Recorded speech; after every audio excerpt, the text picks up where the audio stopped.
Everyone, আসসালামু আলাইকুম। কেমন আছেন সবাই? আমি রাবিয়া চৌধুরী। আলহামদুলিল্লাহ, আপনাদের দোয়া আমি ভালো আছি। তো আজকে আমি আবার চলে যাচ্ছি সিংহামণি মাদ্রাসা সিংহামণিকে আনতে।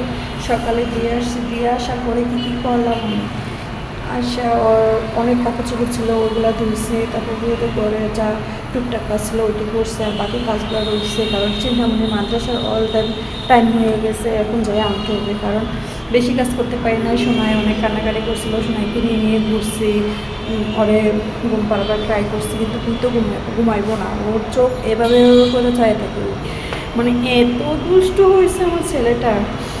তো ঘুমাইবার একদমই চায় না। তো তাকে এখন রেখে যাইতেছি সিংহামণিকে আনতে, কারণ ওকে নিয়ে গেলে খুব ওই বাইরে যাইতে ইচ্ছা করে, ওর বেশিরভাগই যাইতে ইচ্ছা করে, কিন্তু নিয়ে যায় না। কারণ হচ্ছে এখন বৃষ্টি আসবে, মেঘলা হয়ে গেছে। কিন্তু বৃষ্টিটা মেঘলা করে জানি না, কিন্তু আমি খুব এক্সাইটেড যেটা আমি বৃষ্টিতে ভিজবো, তার জন্য আমি ওকে রেখে যাচ্ছি।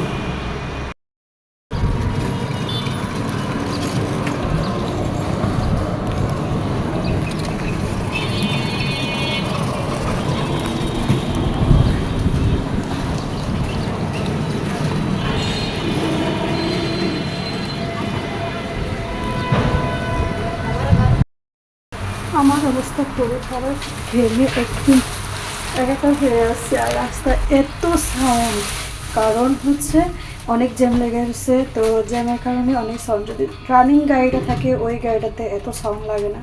আর এখন যখন জ্যাম লেগে রয়েছে তার জন্য অনেক সাউন্ড, তার জন্য বাইরে কোনো ভিডিও নিতেই পারি না। আর এখনও বৃষ্টি হয় নাই, আর এমনভাবে মানে এত গরম দিয়ে রাখছে যে কিনা খুব কষ্ট হইতেছে।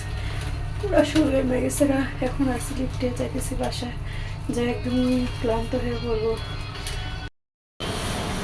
চলে আসলাম বাসা, আর এদিকে কিছু সরে নিয়ে আসছি। সেটা হচ্ছে কয়েকদিন যাবত আমরা এই পাশে যে বাহিরে বেনারিতে দোকানগুলো বসতো ওইগুলো আজকে কয়েকদিন যাবত বসে না। তো তার জন্য আমরা দূর থেকে কিনে নিয়ে আনতে হয়, অনেকটা কষ্ট হয়ে যায়। তো কী করবো, কষ্ট তো করতে হবে। মেয়েগুলো নিয়ে যখন যাই, তারপর যখন আনতে যাই তখন ওইগুলো নিয়ে আসি, কারণ বাজার তো করা লাগবেই। আমার মতো দোকানে যায় না, এত সাউন্ড রুমের ভিতরের থেকে অনেক সাউন্ড লাগে। আমাদের মধ্যে অনেক সাউন্ড, মানে বাহিরে এপাশে খুব কম সাউন্ড। বাহিরে কত আওয়াজ হয়, মানে জ্যাম থাকলে কতটা আওয়াজ হয় সেটা হচ্ছে আমার রুমে আসলেই আমি বুঝতে পারি যাতে কতটা আওয়াজ হয়। আজকে আমি এত কাপড় চোপড় ধুয়ে দিছি, এই যে ব্যালকনি ভর্তি কাপড়, অনেক কাপড় চোপড় ধুয়ে দিছি। আমার পাখিগুলা কিসকিস করতেছে, জানি না ওরা কি খিদাই লাগছে নাকি, এর জন্য কিসকিস করতেছে। কখন ধরে কিসকিস করতেছে। তো যাইবার সময় ভাবছিলাম যে তোর কাছে আদা দিয়ে যাবো, কিন্তু দিয়ে যেতে পারি না, এখন আসছি। আর এই যে হচ্ছে আমার সবজি বাগান, মাশাল্লাহ বলবেন সবাই দেখে, মাশাল্লাহ অনেক সুন্দর হয়ে উঠছে। জানি না কতটা টিকবে, সবগুলা কি টিকবে নাকি জানি না। দিয়ে সকাল বিকাল করে শুধু খেদমত করতেছি।